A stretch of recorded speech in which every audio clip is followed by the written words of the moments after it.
गोश्त पकाने से कबल अगर 1-2 घंटे पहले उसमें छालिए के 2 मोटे टुकड़े या इंजीर रख दें तो ये जल्दी पक जाएगा। सख्त गोश्त जल्दी गलाना हो तो गोश्त में गुड़ डाल दें।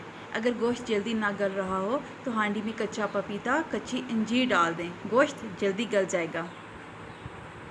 गोश्त अगर फ्रीज़र से निकाल कर पकाना हो तो फ़ौरन निकाल कर मत पकाएं।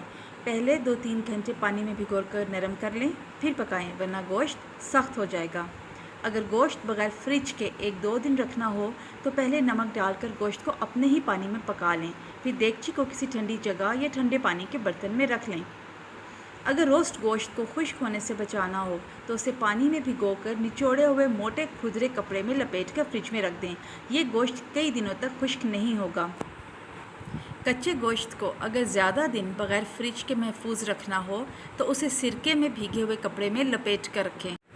जब आप गोश्त रोस्ट करें तो उसमें से जो जूसेस निकलें उसे बर्तन में डालकर बर्फ़ बना लें। जब तमाम चिकनाई जम जाए तो इस जूस को आप किसी भी खाने में इस्तेमाल कर सकती हैं। ये चावल वगैरह में डालने के काम आ सकता है।